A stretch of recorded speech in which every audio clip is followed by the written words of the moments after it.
Right, both got it now. So, oh my goodness, Brice, it is the 11th of the 11th.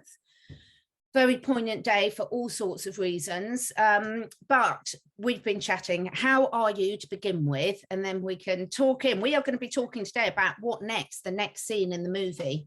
It's a wild ride. And I was telling you yesterday, Catherine, I think I said this to you off camera.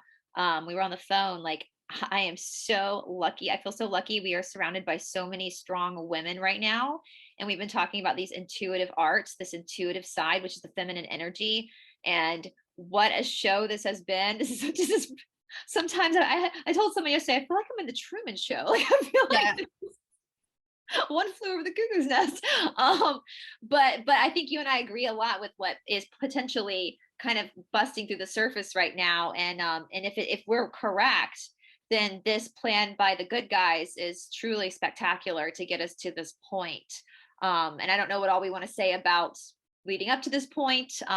What do you want to say about the distractions and Yeah, I mean, we've been having lots of chats because, as you're right, it's so important for me. When I vocalize things, it helps me with my clarity of thought because, I can go through it in myself and come up with things and have visions and hear things from animals and trees and everything. But when you actually vocalize it and have a two-way conversation or four-way conversations we've had with some other great people, it really brings me to the next stage of clarity. And what I've been feeling over the last month is that I know it's a real trigger word for people when they say it's all a movie, because people don't want to be in this movie. They haven't chosen to be in this movie, or where's so our they paycheck? think. Where's my Yeah, contract? we'll come on to discuss that, how much we might or might have not subconsciously chosen.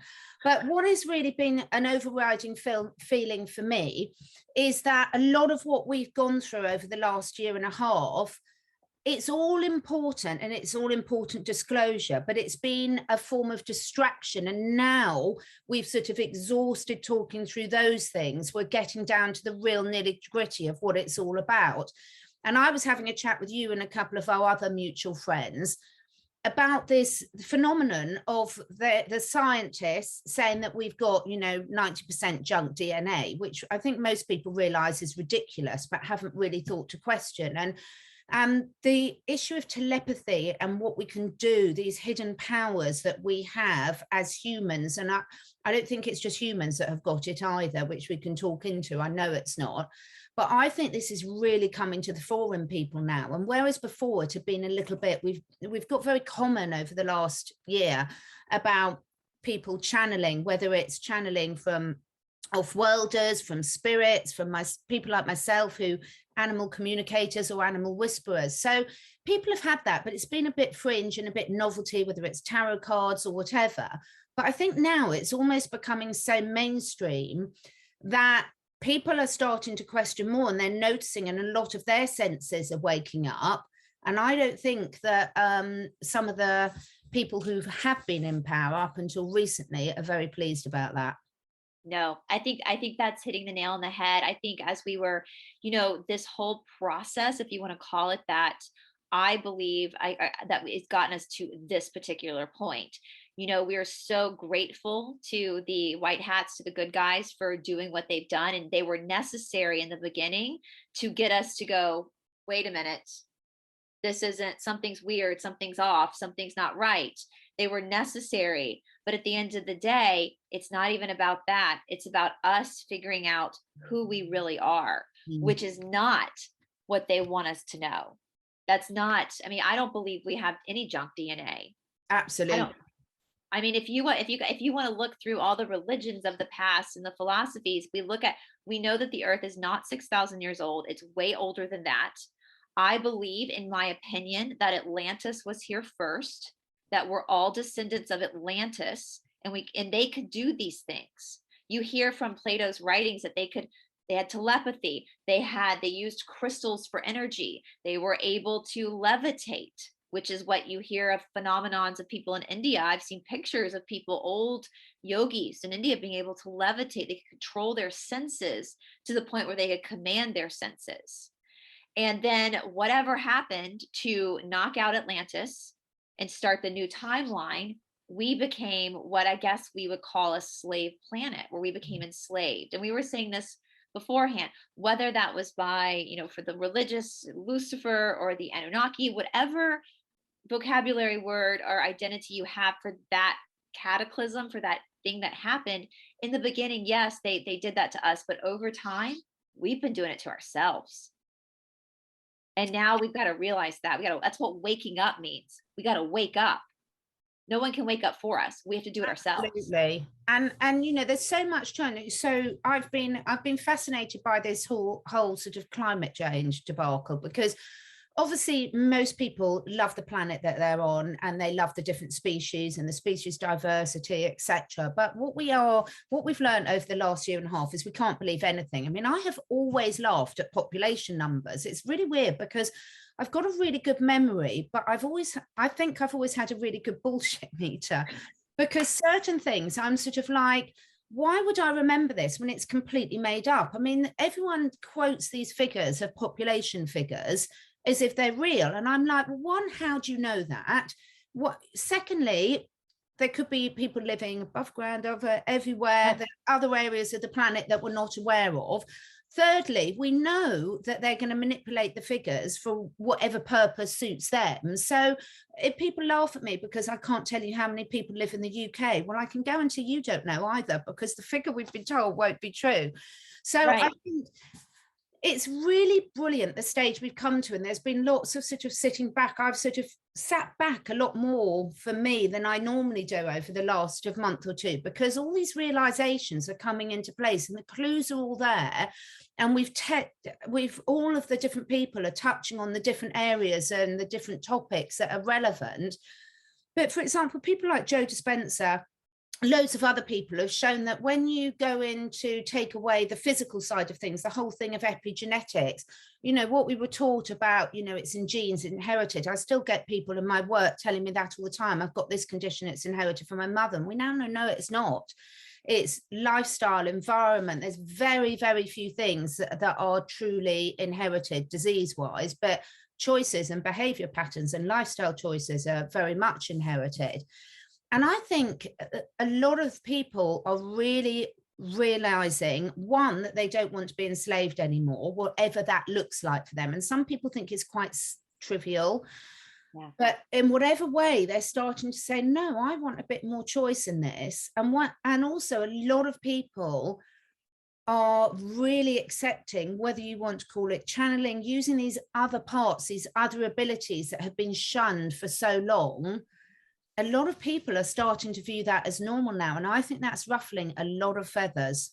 Yeah, absolutely. I mean, we've been joking about it, about the whole like witch trials and this, all these women that were burned at the stake, and how they were probably not doing anything nefarious. They were probably just working with their intuitive arts and understanding how to communicate with plants. I mean, my boyfriend communicates with plants. So he's able to, I mean, it's amazing. I can't do that. He's amazing. He's able to like know what to do. It's interesting. And I think that these women, these people in the past, and they were always able to suppress it. Up until this point, they've been able to suppress it. But at this point, I think that from what I understand astrologically too, they're going to try to suppress us, but the veil is thinning. And so people are just naturally starting to kind of have this, in yoga, we call it prativa, this like flash of illumination, where all of a sudden, you think of something and it's like somebody's put this idea in your head and you're like, it's just truth. It's just, I mean, that's happened to me twice in my life before this. I was telling a friend the other day, before I ever went to India to study yoga, I was sitting in an attic of my other friend's house going through artwork. And all of a sudden in my head, so it was just a voice that said, go to India, study yoga. And I just looked at my friend and I said, I need to go to India and study yoga. It was just all of a sudden, same thing happened when I started reading the missing books of the Bible. I was on a live show with David Duplik, and all of a sudden this voice in my head said, read the missing books of the Bible. And here we are reading the missing books of the Bible. And I think we're becoming more attuned to that. I think too, the idea of us as human beings, I know Carrie Cassidy has talked about this a lot, and I absolutely agree with what she's saying. We're not just made up of this earth, but a lot of us have the DNA of multiple different off-worlders as well. Whether you want to call those extraterrestrials, aliens, whatever you want to call them, that we don't see. And they have you look at like the Palladians, apparently they are our cousins, but they are more advanced as in their own understanding of who they are. And so we have that ability. Again, Atlantis, they were doing these things, and then we got hijacked, and then we just started hijacking ourselves. Yes, and it's very powerful. We've seen how powerful mind control is over the last couple of years. I don't think there's anyone, whatever side of the fence, whatever level of awakening you might be on, I don't think anyone would argue that we all are starting to realize now that the many, many forms of mind control since before birth that we've all been susceptible to. So we're all working through that at whatever pace we might be taking responsibility for that. The first thing of working through any issue is recognizing it. And once you've recognized and accept it, you can start taking active steps to do something about it. So I'm sure you and I have still got loads of areas where we're and it can be scary. Like there have been times on this journey. Even before this started, I was always like a really open-minded person. Like I'm literally not bothered by other people. They, live it. If you want to dance naked in your backyard with your fairies, do it. You do. That's always kind of been, as long as you're not hurting anybody, like you do you. Like I've always been fascinated by other cultures and fascinated by people. I love studying this stuff. That's why I'm glad people actually enjoy watching the videos. Because when I first started putting my videos up, I was like, I'm gonna be talking to myself because nobody's as weird as me. But the thing is, even if you're open-minded, even if you consider yourself to be at a certain level of understanding, there are still things that are scary because they're bumping up against your programming. The first time that I actually considered the possibility that our planet wasn't what they told us it was, I had a panic attack. Because what the hell am I standing on? I had a panic attack.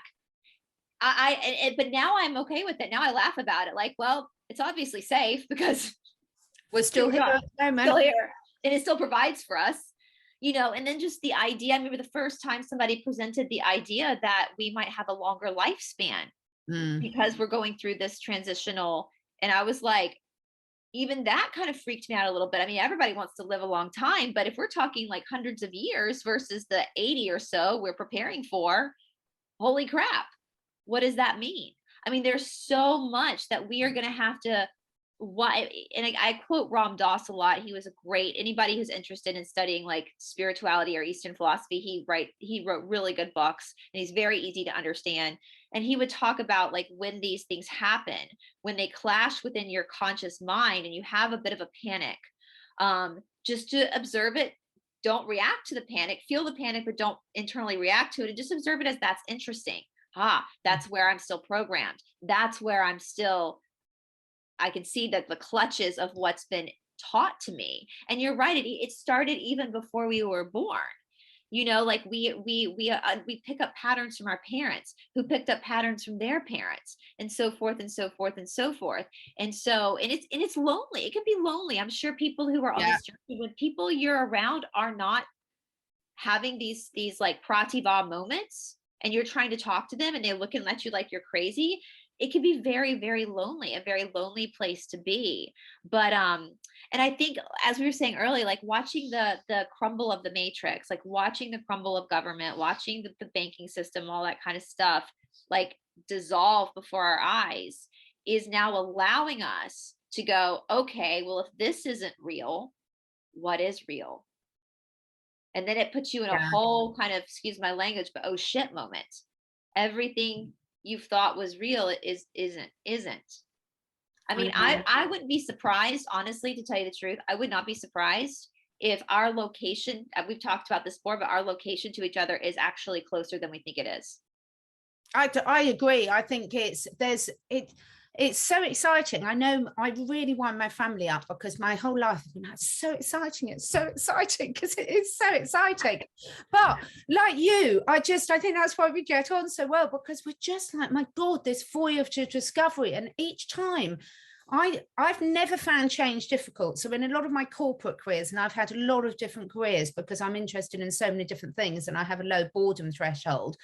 And, you know, people say change is difficult for people. I'm like, not for me. You know, I love it. I get very bored for change. But of course, everyone has their trigger points in terms of there were certain things and certain aspects of my life that I would find very difficult to change. And I have got strongly held beliefs on that I can get a little bit sticky of people challenging those. But this year has been very different because I really have sort of looked at everything from a much more objective standpoint about that's interesting. And for me, it's making everything make more sense rather than less sense, because a lot of people are saying, you know, oh my God, it just means nothing makes sense and go into this panic. And I'm like, it's all falling into place now. It's all starting to make sense. Now there's loads that I can't see, but I have got a really, really strong feeling that over very soon, in terms of using our mind and the power of mind over matter and whatever it might be. I mean, we know they've had sound healing, energy healing, night healing that has all been suppressed. We know there's a lot of the Tesla free energy, and that's just the ones we've heard of. There will be other things that we haven't heard of. We know that people can levitate, because some people still can. We know some people can walk over coals. We know that some people, I mean, I know I can fly. I just haven't managed to yet. I do know I can fly. I am hoping my tail will grow back soon though, because that will help me when I'm flying to attach onto trees. But in all seriousness, I think it's a real crux moment. And I've been thinking this is exactly like you said earlier, this is what they mean by the awakening. It's the awakening from within. And suddenly, like if you put the fairy lights on a Christmas tree, you turn it on and one bulb's loose and the whole lot doesn't work. But when you mend that one bulb, the whole lot lights up. And I think that missing bulb is being put in place right now, which is probably why a lot of us are getting a lot of stick, because they don't want that final bulb put in place. Yes, and they definitely, I think, for sure. And it's funny, I was telling Catherine before we started filming, I was catching up on some few days old video of Penny and Beyond Mystic with JC, and she said something kind of comical that the off-worlders, they're not going to help us until we help ourselves.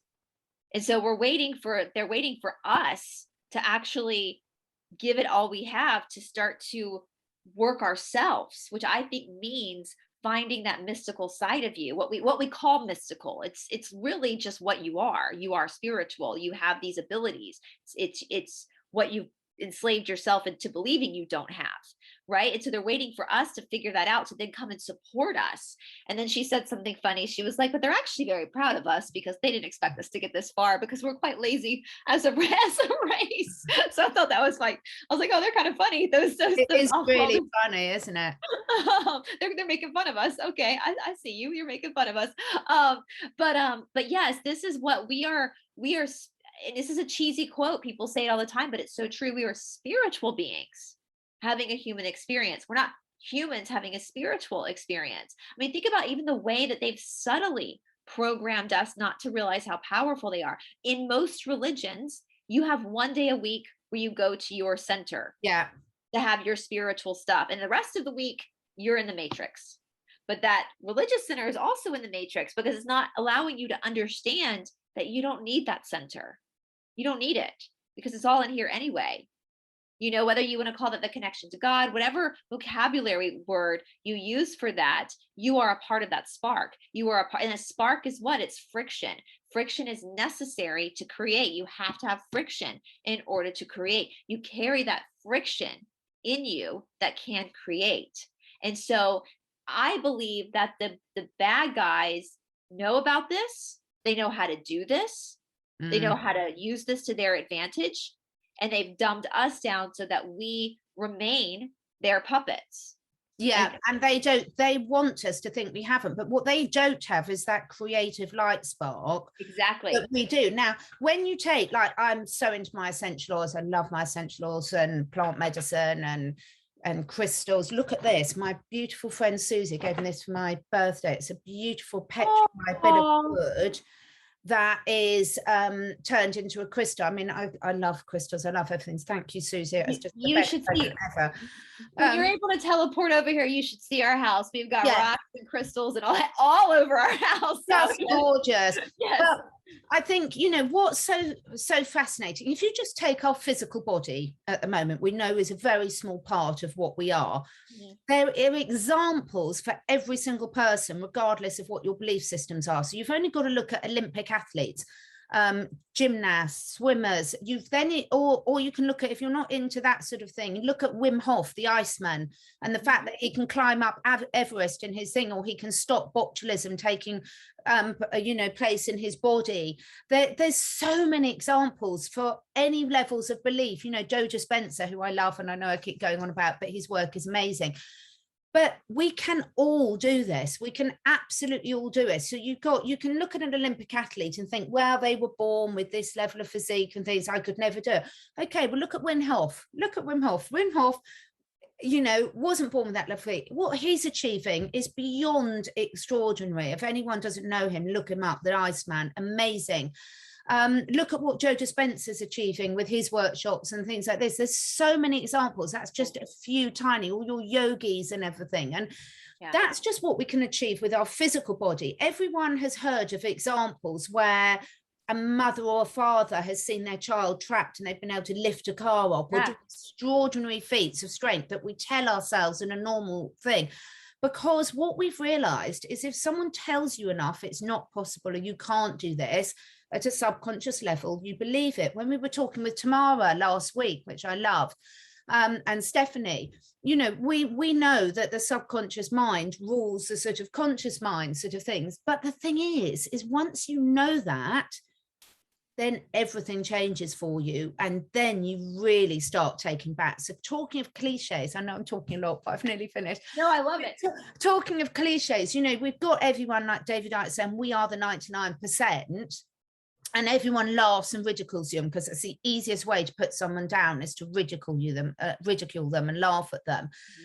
But it's more than just numbers. We're not only the 99% in terms of numbers, but once we start using the 99% of our capacities, we are completely unstoppable. It's over. It's over for them and it's on for us. Absolutely. I 100, you know, it's so funny because your body, even though your body is nature, and nature isn't necessarily your eternal spirit, it's still an expression of your, it's like in yoga, Cindy talks about, it's like, so you have the Shiva of pure knowledge, but the Shakti is the action and they have to exist together. And so the body, even though it's just nature and we'll go back to the ground when you're ready to move on, it's still, while you're here, an expression of that Shakti, of that spark, that friction. And I'll give you guys an example of what's been happening to me. And granted, I have been studying this for a very long time, even before this, because it's fast. It's so fast. So I love this conversation. It's so fascinating to me what humans can actually do. Now, right before this started, this whole Great Awakening really started, when I was like 34, so still quite young, I all of a sudden was coming down with incredible arthritis issues. My ribs were popping out a lot to the point where I was having trouble breathing. I was having trouble, even in my practice, I was so swollen to the point where I would just sit there and cry. I was running these Mysore programs, having to adjust people, having to take like 4 ibuprofen just to be able to teach. I would get in the bed, I would have to get up in the morning and Todd would have to help me get up like I was 80 years old. My body was literally falling apart. And I would sit there and think, what the hell is happening? I can't, my body's disintegrating. Apparently this does happen to athletes sometimes. I know I've used my body a lot. I was going to all these different doctors, all these different specialists. The minute lockdown happened, something shifted. And all of a sudden my body, when I was home and I was forced to focus on this, my body started to shift. The more I started to understand and work on myself more, things started to shift to the point where, knock on wood, at 38, I haven't had an arthritic flare up in like, 2 years now at all. Mm. And my body's completely changed in a lot of ways. And I actually asked Janine this on a long time ago in an episode, because I'm always trying to be like weary of spiritual manipulation. I never want to do anything like that. So I asked Janine what was going on. Like, is this the new light body? Like, what's going on? And the cards basically told her, when you're able to recognize and stand in the light, everything shifts. Yeah. And that's your consciousness. I didn't intentionally seek out to have that happen. It's just the consciousness flipped a little bit. Again, that prativa, that flash of illumination. And so everything started to follow, and that's just a small example on a very, very low level physical scale. So that can happen. What else are we able to do with just our consciousness, with just our spirit? What else can we do? Because I've noticed it with you, with Janine, with all these people are looking younger. Month by month, people are starting to look younger. Their eyes are brighter. That's not oil of Olay moisturizer. That's something. I assure you, it's not with me. It's that's something inside of you that's shifting, and therefore the physical is an expression of the internal. And so when you talk about like telepathy or levitation or teleportation, that is an expression of what you can actually do and is accessible to you. You just don't know it yet. Yeah. Well, I believe that they can pop around the world if they want to. They know how to do that. Oh, definitely. I mean, everyone's talked about time travel for ages and everything. And I know a lot of people, I've had one experience like this where I've seen myself sort of in the future and in the past and now all at the same time. And it was really weird. And I hadn't been drinking my wine that day.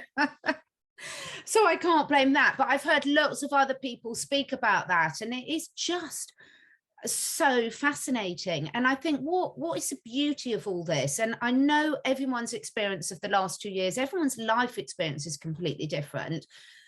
So we can only sort of talk for our own. But if we hadn't have gone through all this trauma and the lockdowns and the control, we would not be having these conversations. Exactly. We would not be realizing that they have got a choice. Yes, it's awful. They're being forced to leave their jobs, but actually now I'm doing something that's much better. And you might not have got to that stage yet, but trust me, you will. You really, really will. Right. So it's really backfired. And I think, we are seeing people panic, and because it has backfired so badly in terms of what they thought was going to turn us even more into slaves, has had exactly the opposite effect for a lot of people.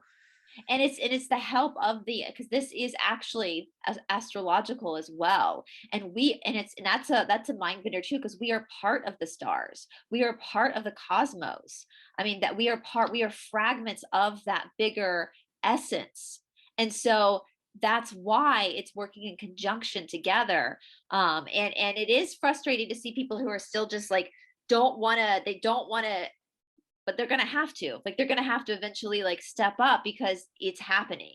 It's rolling itself out right now. And I understand, trust me, I understand for a lot of people, that's very scary. I totally get it. And I know, like, I've had discussions with people before who have, like, my sister's husband's grandmother, who has recently just passed, but she was in her 90s.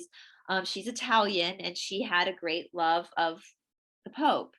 And it's like, do you tell someone that old the truth, or do you just like kind of let them be? And I told my sister at this point, just let her be. Like, don't, just leave it. She's, ignorance is bliss, and so it is scary. It is scary to all of a sudden feel like everything you thought was real is nothing but an illusion.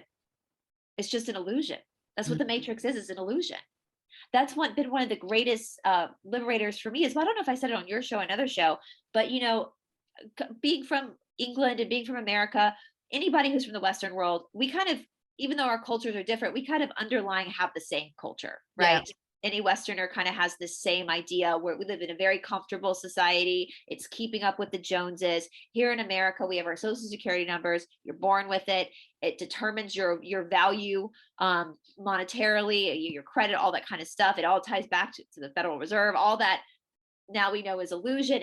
And growing up, it was very important to keep your credit score up and have this much money in the bank and save this much here and have this account. And that was literally the essence of importance. was that. Well, the one of the most liberating things in this Great Awakening is realizing, I was kind of laughing at that and being like, that number isn't me. Yeah. That's not me. This is all fake. This is Monopoly money. Like, this is not even real. This is like a game of Jenga. Like this, and then Jenga's about to fall. Like, that's not who I am. I'm not my birth certificate. I'm not that capital letter on that. That number isn't me. And I'm sure in England you guys have the equivalent. Yeah, exactly the same. Yeah. We also know a lot of other people aren't what's on their birth certificates either. But that's for another show. Yeah. But we do. I mean, when you realize when you realize that the scale of deceit that people can get away with, I've gone through the light, makes me want to cry. And now I'm just going to have to laugh about it, because it is just like, wow. And for me, it takes away, some people, a lot of humans, myself included, can find it really difficult to admit they're wrong, or to think that you've held on to a belief for so long that actually was a false belief, you now realize. Yeah. But to me, I absolve myself of all guilt, because now I know the scale of the deceit. I'm just like, do you know what? No one could have known all this. No one, unless you're born into that and are made aware of it right from the start, etc. That might be different. I wasn't. Luckily, I'm very pleased I wasn't. So I just think, anyone who's watching this, and it doesn't matter, you hear a lot of people that will not accept that they have the power to heal themselves a lot of the time, because then they take it, particularly in the British side of thing, they say you can't say that to someone, because then you're implying it's their fault that they got ill. And you're like, God, why can't we just drop whose fault it was and agree that we can move forward in a different way? And I think when everyone realizes the scale of deceit, I think it makes it easier for everyone, because it takes away the fact that you've been stupid to believe this or do that, because it's so huge. No one knew it. I mean, no. I look at my mother, for example, and I'm really proud of my mother, because she really has come a long way and understanding, but she still kind of sometimes panics and wants to go back to the old ways, because that's your comfort. That's what you were taught was real from your parents. She lost her parents young, so obviously there's trauma there. And it's interesting. I know we had Shanti on, and I know hopefully you're going to be doing more stuff with Shanti, because she talks about this a lot. Tomorrow. Oh yeah, you're going to have to, because she is a powerhouse when it comes to the idea of you almost causing, when we look at sickness, and I trust me, I come from a family of doctors, so I get a lot of them were that way. Like, the sickness and the human being were two different things, and this is just hereditary, and we're just going to deal with this. But no, your thoughts, anytime that you have like my arthritis, or you have something in your body that's not right, it's not that it's something that just happened to you because of genes. It's something that was manifested within you because of you. Absolutely. You need to fix, you need to look at, so it's not even, it's just a teacher. And if we start to look at it that way, and you're right, we were all duped into this system. So I think I even said with John Claude once, it's what's that famous saying? It's easier to fool someone than to convince them they've been fooled. Yeah. Easier. Yeah. And that pride to say, no, I wasn't fooled. I have all these degrees. I have a theory on that as well, because I did a deep dive into the Federal Reserve, probably a year and a half ago. And we have this system, and if people haven't figured this out yet, then welcome to this rabbit hole. But we think of, I'm just going to say the big bank, because I don't want to trigger the algorithms, but we just think that the big bank is just for the banks. It's not. It controls everything of our lives. And that big bank starts with an F that I just said, even controls our education here, not just in America, but in Europe, all over the world. And so this system has worked its magic to like totally indoctrinate us. And what I figured out, and this is just my speculation from my research, is the way that now in America, and I'm sure it's the same in the UK and in Canada, kids are tested constantly. Oh, it's horrendous. And not only horrendous for the children, but also for the poor teachers. Yes. It even more when I was a kid, it was like once a year. Now I feel like it's like constantly they're testing your child. It's time for testing. It's time. Oh, if we do well, we get more state funding. What they're doing in these testings, guys, is they're looking to see which children can memorize and regurgitate better. Mm. They're not looking for the smartest children.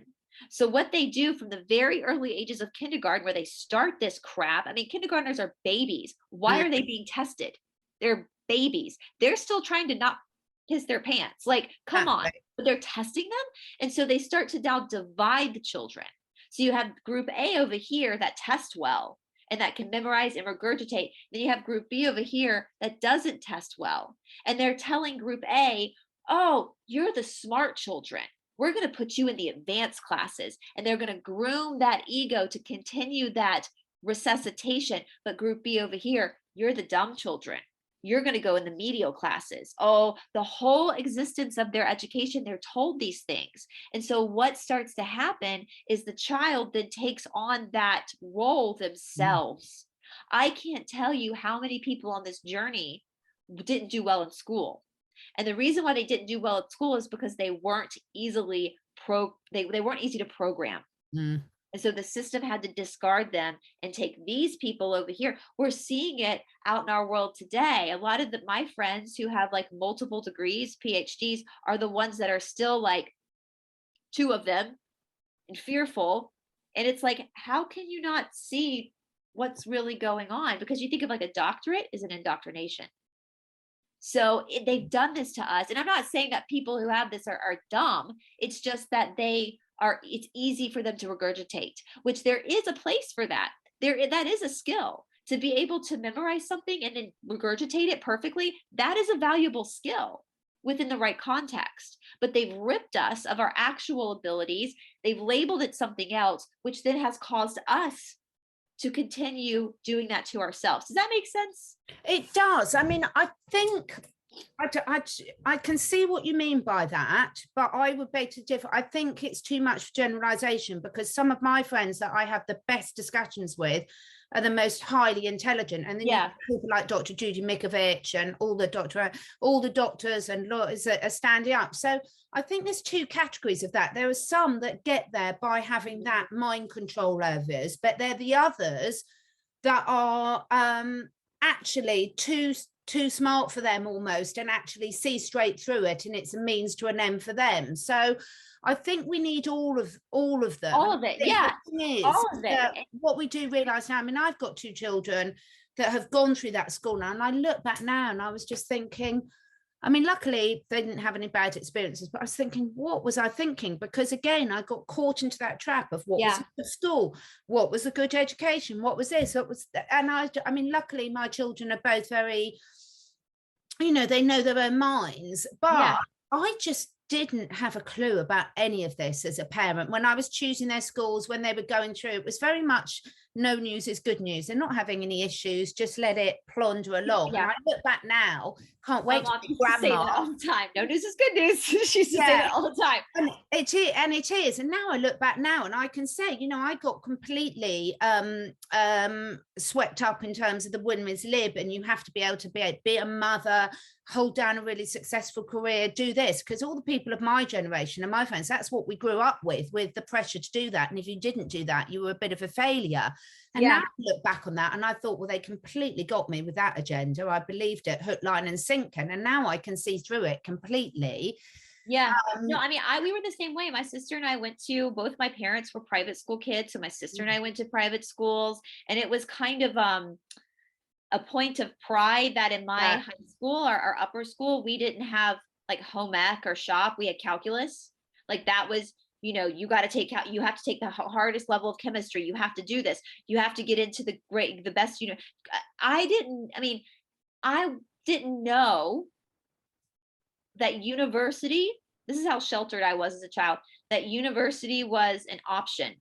I thought you had to go to because in my house, that was just expected. You had to go to university. You had to have that education. And the school I went to, because it was private, it was college preparatory. It was everybody got accepted and went to a school. And so it didn't hit me until I was in it that this is all choice. that you That's don't so interesting, because I was the opposite, Brice, because I was the first person in my family that had ever gone to university. But that certainly wasn't through a lack of ability or intelligence from my family. It was the fact that they were in their circumstances when my dad had to go out to work at 14. Yeah. My dad, who unfortunately passed away last year, the most intelligent, and I mean that not just in an academic but in a worldly, could see things and everything, person I've ever met. But he was the eldest of 3 children, and he had to go out to work at 14 and then help support the family whilst he carried on his professional qualifications, because it was all about getting a good job so you could support your family in night school. And so for me, I suppose it probably, that might be why I'm seeing the difference, because for me, I was the odd one going. But one thing I've seen, which is wonderful for my children's age, the lockdown, because the university experience has been so horrendous for them, for that age of generation, who the children, because they've all been, who wants to sit and go to university and sit in your room on your own and learn online? Right. That a lot of them have now decided not to go. So they've broken that cycle. So whereas before it would have been expected of them, now they've sat there and thought, actually, I don't want to do this. I mean, my daughter's not going, she's left university, she did a year out in America because she wanted to play soccer, but she's like, I'm not studying 4 years learning that rubbish that they're teaching me. I want to do this sort of thing. And I'm like, yeah, hallelujah. And people are looking and seeing what's right for them, rather than, as you said, what they expected. And let me tell you about down here in the Deep South, like with the group, the society that I grew up in, like, get this. So, and this was how it's just been done. Both of my grandmothers went to college, which was very university, was very rare for that generation. Wow. Your duty was to get educated as a woman. Yeah. So that you could carry on conversation with your husband at his work functions. My husband despairs when I go to his work functions. They all know what I'm like. And my children, when I go there, they say, you can come, but please don't talk to anyone. So, my family is. Isn't that unbelievable? But if I still go to dinner parties, which I don't anymore, but when I used to be in that circle, the first thing, still, people of my age, they ask you, the first thing is, what does your husband do? So my answer was always, fuck all. That shut them up. They didn't ask again, because it's so rude, isn't it? That's how they judge people. How important is your job? What car do you turn up in? Etc. It's just like, oh my God. I mean, so my boyfriend is a prime example, because he moved around. He lived in London for a while. He moved around with his family, with the military, and that was probably part of the reason why he rejected school so much, because it was traumatic to have to, military kids. Yeah, they have trauma because they're just picked up and moved around so much all over the world. But he was always told that he was not smart, and so he would just mess around in school. Well, come to find out, he's super intelligent. He went off to India at 22. He's learned Sanskrit. He knows how to translate all this stuff. He's one of the most advanced teachers, and he has a booming business. But we were on vacation once, and we were with people, and this person we were with, trying not to say names, was going to pay for our dinner just as a nice treat. And we were leaving, and he made a comment to my boyfriend about, oh, well, you're just a yoga teacher. And we got in the car, and I was like, that son of a bitch. Excuse my language. I was like, you are far smarter than any person I've ever met. And you run a very successful business. Wow. That actually so successful that in the beginning of lockdown, he's the one that's been supporting both of us, because I lost mine, so he was, and I thought that is that. And there's an arrogance sometimes to that,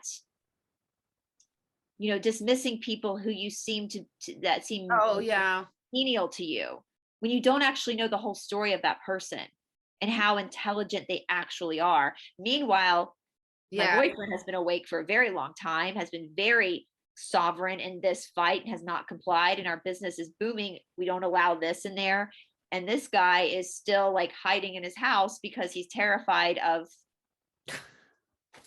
Good, let them stay there and just go a bit. Let's hope that we take away all external stimulation, put them in solitary.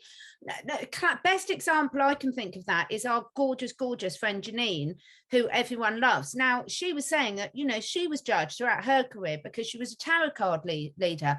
Look at the last 2 years. Who is everyone going to for words of wisdom, advice, encouragement, things like this?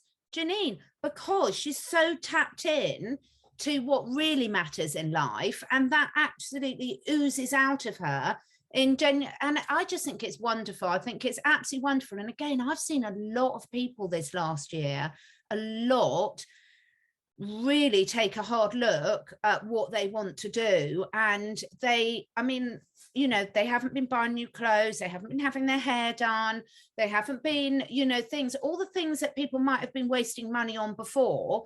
And now they're sitting there and they're growing their own vegetables, and they're never happier, and they've got rescue sheep, and they're helping their neighbor out, and they're cooking dinners for those and doing things, and all the things that were sort of frowned on before, and they're so much happier and contributing so beautifully. How many accountants out there are actually secretly talented Reiki healers and they don't even know it? Like how many professors that are forced, that felt like they had to do this job, are actually beautiful musicians? Like that's, you know, we talk about rising up out of our matrix. Like that's what's exciting. So exciting what we can do. And I do think the animals are going to be a part of this, because I think the animals have telepathy. I think that's how they do. They don't. My dog's kind of he is a loudmouth. He likes to boss people and dogs around. He's very bossy at the dog park. He's very bossy. But other than that, like our dogs that live around us, he has a little girlfriend, another dog that's his little girlfriend. I don't think they've ever barked at each other, but they just love on each other. And they're, you know, I think they communicate telepathy. I think that's how they talk to each other. They definitely do. And you know, they know everything about us, and they think, so when I'm working with people and their animals, and what the animals tell us, and what they know about what's going on, and their wisdom is just off the scale, and they tell you things you could not make up if you tried. You just couldn't, you know.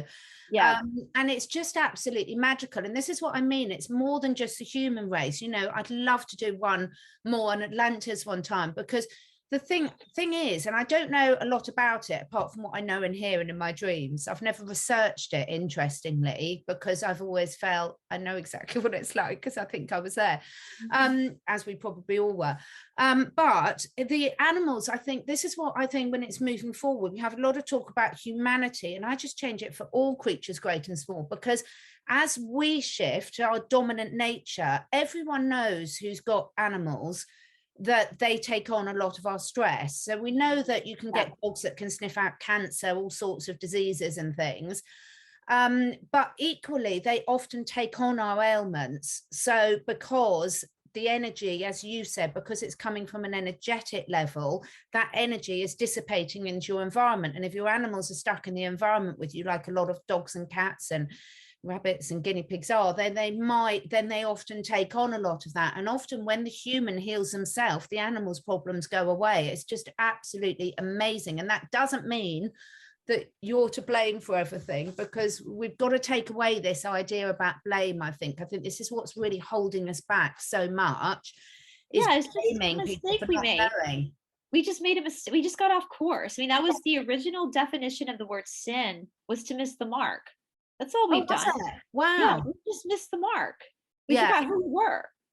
Now, if you think about that as the original definition of sin, all of a sudden sin's not that scary anymore, is it? Exactly. The wrath of God for sin is not that scary anymore. You just, if your child, I mean, you have children. Yeah. When they were like potty training, for example, if they had an accident, they weren't in trouble. Exactly. Show them. They experienced the accident. They know that, oh, that doesn't feel comfortable, you know, like, and they just missed the mark. Well, for boys, they literally missed the mark, because that's especially after a few beers. Yeah. Missed the target. But you know, it's and animals are it's so funny. Our dog is hysterical, and I say it's because he's a street dog. He's just got this funny wit about him, and it's so funny his relationship with both Todd and me. That he has a kind of a different relationship with both of us. And whenever I'm not feeling well, or like laying in the bed or whatever, Ravi is very protective of me. He'll sit at the end of the bed and he won't let Todd come in. If Todd comes in, he like chews him out to let him rest. Now, if Todd is not feeling well, if he has a headache or something, Ravi will come in the bedroom and sit on Todd's head. And we think it's because he's trying to be the alpha. We already think he's the co-alpha. He's the co-alpha with Todd. But it's interesting the dynamics that he has with both of us, we joke and say that Robbie thinks I'm his puppy, that he'll bring me kibbles, like he'll take some of his food and like drop it at my feet. Like he thinks that he's responsible for me, which might not be a good thing. Our trainer was like, you need to be more dominant. No one likes a mama's boy. But with my boyfriend, it's very much like we're co-alphas. Yeah. It's very fat. Animals, we can just learn so much from animals, because they say they're second density, we're third density. I'm like, no. I think actually Yeah. Oh, they definitely are. I mean, it's just absolutely fascinating, and they pick up on it so well. I mean, I've got pictures of me when, if I'm not feeling well, and I'd go and lie down on the sofa, and then all 5 cats will be lying all over me. And ours have a very different relationship with my husband than me, because my husband's a lot more laid back than me. So if I'm worried about the animals, like it's bonfire night, because ours have free roam and everything, well, the cats do. And the dogs have got a big area to roam on, and I'll be like, right, there could be fireworks going off, let's try and get all the cats in. And the young boys are like, oh, mum's going to come and get us in, let's run off. Whilst they know that Mark will let them do whatever they want whenever they want. He's like, they'll be fine, just let them do. And I'm like, worried mum, like, let's get them all in, let's get them all. And they know, and it's hysterical, they know I'm the strict mummy, and I'm going to, like a teenager when you're on a curfew, and they're like, I'm not having a curfew, mum. I'm going to give it with dad. Yeah. No, I'll go and have a word with dad, and he'll open the door and let me out again. He's the easy one. Yeah, it's comical. They know they've got you down to a T. They really have. And I know Robbie, my dogs, street dogs in India are considered nanny dogs, so they're good with kids. But he knows, like when he's with my niece and my nephew, the 7 and 9-year-old, he knows he can play with them. Yeah. But he doesn't play with them as rough as Todd will like play with him rough. They both start laughing and get, or he starts laughing and Robbie's like, they play rough. Yeah. Which is good for Robbie because he's a street dog. But with like Charlie and Jacqueline, my niece and nephew, Robbie is he's very gentle with them. He won't be as rough as he is with Todd. Now with the baby, with May, Robbie will, if May's around, Robbie will go like sniffer and like kind of protect her. If you're holding the baby, Robbie will be, because he likes to come up, he says hello, but he'll be very gentle because he knows you have a baby. Yeah.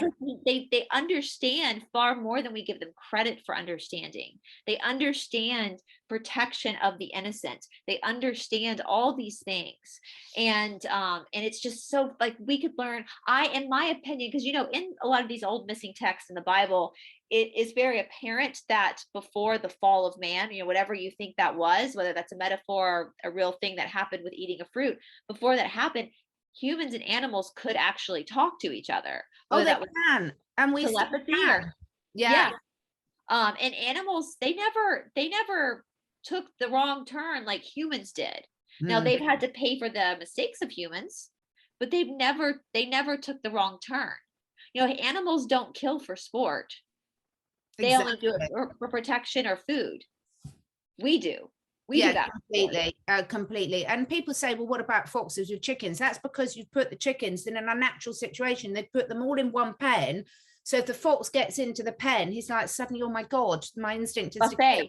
But in the wild, he'd only ever get one chicken because the rest would have flown off. The fact that you've put them in a pen and clip their wings so they can't escape isn't the fox's fault, it's yours. So but I think it's a really exciting time for everyone, isn't it? And I know it's easy. Some people say it's easy for us to sit there and say it's exciting, but we have been through all this, guys. And I think when you start looking with that new pair of eyes and thinking, what is the opportunity here? Show me how this can lead on to my next great opportunity. I've got a really brilliant coach friend, Wendy. She's a spiritual coach. She's amazing. And, her real thing is when you ask the universe to show me how, the answer always arrives. That's what that says in the Bible too. Ask and you shall receive, knock and the door shall be open unto you, seek and you shall find. So sometimes like be careful what you wish for, but this will come. But this is the thing too, like we are in such a unique position for anybody like who doesn't, you have no choice. Like you have to evolve. And that's you can't, we don't know how to leave the planet yet. We're stuck here. And that's a beautiful situation because now you're being forced to figure out who you really are. And I also think a lot of this too is we have been disconnected from our controlled religions because of the lockdown. I think it's freed people mentally a little bit to hear God within themselves or hear their own gnosis, their own inner knowing, their own spark, their own friction. And that's going to free everybody because you are your own best teacher. You are also your own worst critic. You're your own best friend. I heard Janine say this with JC last night. Yeah. But learn how to date yourself. Learn how to be your best date. Learn how to realize how special you are. They want you to think you're nothing. You're just a blip on the radar of some accident that happened out in space somewhere. No, you're the descendants of Atlantis. Your ancestors could teleport. Your ancestors could use crystals for energy. Your ancestors could do a hell of a lot more than we can do. But human beings are so resilient. They've tried everything to stop this from happening. And they've been trying everything to stop this from happening for years now. And despite it all, despite everything in the air from those things, I'm not going to say the things in the sky, the food, everything, the water, the fluoride, everything that's been put on us without our consent that we've had to take in, we've still managed to start like a flower budding, to start budding out through that. So you are stronger than you think you are. And you've proven that to yourself, even if you don't realize it, you've proven it to yourself. So keep going, because keep going and enjoy the journey as much as you can. You know, enjoy the journey. I mean, we see a lot of comments on our videos and a lot of emails with people saying they feel really lonely. And I really get that, because you might not have people in your immediate community, but you're part of our community, a really, really important part of our community. And I just think it's wonderful. And everyone who takes the time to listen to videos, to comment, to share, you're putting your energy in there, you're showing your love, you're showing your vibration. We are all connected. And don't think that goes unnoticed, and that's not important, because it so is. Oh, I say the same thing all the time to my subscribers. You guys are a part of this too. I don't consider us, even though we're on camera, to be separate from you. You're on camera with us right now. Like, you are with us. This isn't just Catherine and me. This is you too. We consider you a part of this. So, and I know most everybody else feels that way as well. Yeah. So absolutely. We are all in this together. You are not alone. You are not alone. Even though you might feel alone, we are with you. We are holding your hand right now, your spiritual hand. And we are going, as Ram Dass said, we're all just walking each other home. Yeah.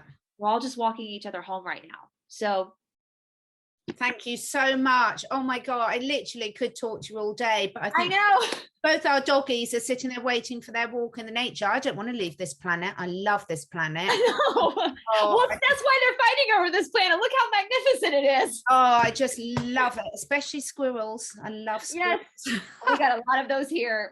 Actually, I will say, I noticed we had a squirrel the other day that fell off of a electric, and it was very badly damaged. It was still alive, and I knew, things are shifting in humanity, because one of my neighbors actually instead of putting it out of its misery or just getting rid of it as a rodent, called a service that would come and rehabilitate it and picked it up. Brilliant.